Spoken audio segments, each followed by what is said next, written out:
করার জন্য আমাদের এই জেলা একটি কৃষি নির্ভর জেলা। আমরা জানি এখানকার মানুষের প্রধান জীবন এবং জীবিকার মাধ্যম হচ্ছে কৃষি। সেই কৃষির প্রাণ হচ্ছে পানি, আর সেই পানি প্রবাহের জন্য খাল খনন, নদী নালা সংস্কার খননের এখানে এসছে খাল খনন কর্মসূচি উদ্বোধন করার জন্য কিনারে সঠিক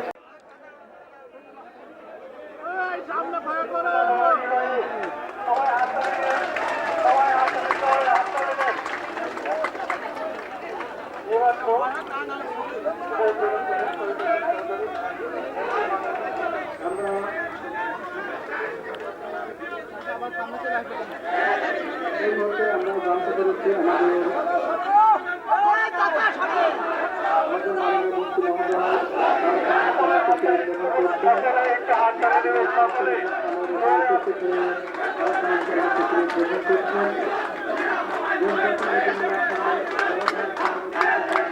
শোন মামা, দুটো ছবি নিয়েন তো স্টিল।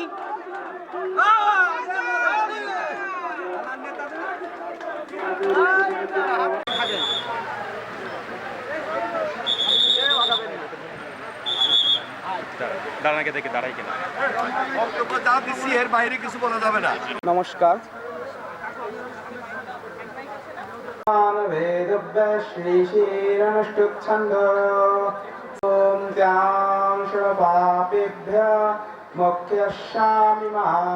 কিলোমিটার খাল খননের লক্ষ্যে গণপ্রজাতন্ত্রী সরকারের মাননীয় দেশব্যাপী নদী নালা খাল জলাধার খনন ও পুনঃখনন এবং আর্সেনিকের সমস্যা তৈরি হচ্ছে, সেইগুলো মোকাবিলা করার জন্য আমাদের আগামী অর্থবছর থেকে দেখতে পারবো সারা বছর 8-10 ফিট পানি প্রবাহমান থাকবে।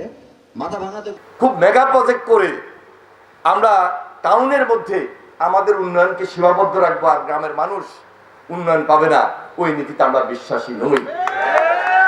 যারা ওই নীতিতে বিশ্বাসী ছিল তারাই হাজার হাজার কোটি টাকা বিদেশে পাচার করেছে এবং শেষ পর্যন্ত 5 আগস্ট দেশ থেকে পালিয়ে গিয়েছে।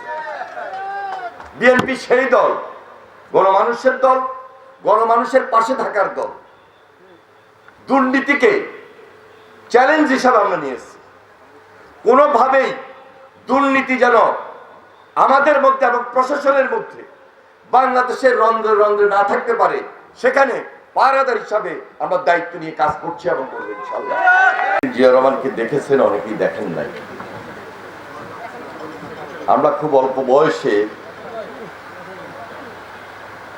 প্রেসিডেন্ট জিয়া যখন বাংলাদেশের রাষ্ট্রপ্রধান ছিলেন, তার এই খাল খনন কর্মসূচির যে পরিকল্পনা ছিল, সেই পরিকল্পনার অংশ হিসাবে তার নেতৃত্বে খাল খনন কর্মসূচিতে আমরা অংশগ্রহণ করেছিলাম বলেই পরবর্তীতে রাজনৈতিক জীবনে তার রাজনৈতিক মতাদর্শ, তার রাজনৈতিক দর্শনকে আঁকড়ে ধরে রেখেই ছাত্র রাজনীতি করেছে।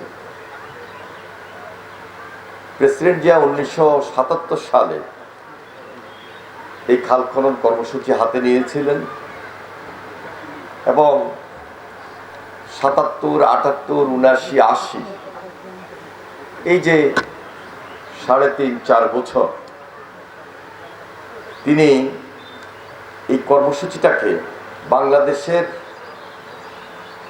শুধু রাজনীতিতে নয়, সাধারণ মানুষের কাছে খুব জনপ্রিয়তার শীর্ষে নিয়ে গিয়েছিল। এবং এই খাল খনন কর্মসূচির মাধ্যমে সাধারণ মানুষ কি উপকার পাচ্ছেন, কি উপকার পাবেন, এটা দৃশ্যমান ছিল।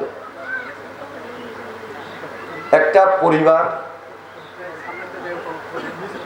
আত্মনির্ভরশীল হওয়া, একটা ব্যক্তি আত্মনির্ভরশীল হওয়া, একটা দেশ প্রকারান্তে স্বনির্ভর হওয়া, একটা সামাজিক বিপ্লব, সামাজিক আন্দোলন তিনি তৈরি করেছিলেন খাল খনন কর্মসূচির মাধ্যমে।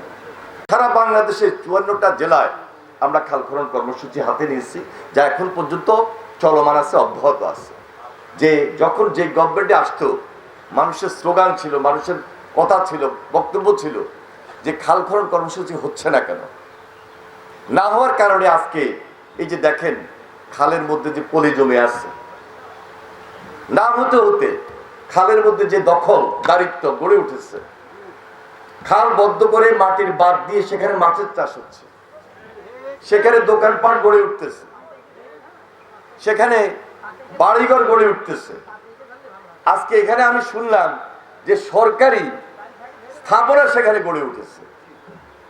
তাহলে খালের জায়গা এটা জনগণের জায়গা, একটা ডিপার্টমেন্ট সেটা নিয়ন্ত্রণ করে, এবং এই খালের জায়গা যদি নিতে হয় ডিসির পারমিশন ছাড়া কাগজে কলমে কারণ নেওয়ার কোনো ক্ষমতা নেই, কোনো ডিপার্টমেন্টও পারবে না। কিন্তু এদেশে তাও হয়েছে। তাহলে এখন খাল 7 কিলোমিটার আজকে টেন্ডার হলো, যদি সেই খাল দখল হয়ে যায় অবশ্যই তো সরকারের করণীয় আছে। খাল টেন্ডারও হয়েছে, খনন হবে এবং কাজের ধারাবাহিকতায় খাল উদ্ধার হবে ইনশাল্লাহ। দূরদর্শী চিন্তা থেকে প্রেসিডেন্ট জিয়া তার জীবদ্দশায় এইভাবে চিন্তা করেই খাল খনন কর্মসূচি এই বাংলাদেশের মানুষের সামনে হাজির করেছিলেন, বিদায় বাংলাদেশ একটা স্বনির্ভর বাংলাদেশ গড়ে উঠেছে। গ্রামের মানুষের কাছে গ্রামীণ অর্থনীতি ফিরিয়ে দেওয়ার জন্য, কর্মসংস্থান এই এলাকার মানুষের কাছে নিয়ে আসার জন্য, কৃষি ব্যবস্থা, সেচ ব্যবস্থা, উৎপাদন দ্বিগুণ করা, মাছের চাষ, পরিবেশ রক্ষা, সবকিছু মিলে এই যে গ্রামীণ একটা যে খালে বিলে, এই খালের সঙ্গে নদীর যে সংযোগ, এই সংযোগে যে একটা নৌ পরিবহন ব্যবস্থা, সেটাকে উন্নত করার লক্ষ্যেই তো এই কর্মসূচি আজকে এই বাংলাদেশের মানুষের কাছে আবার একটা ডিমান্ড, একটা চাহিদায় পরিণত হয়েছে।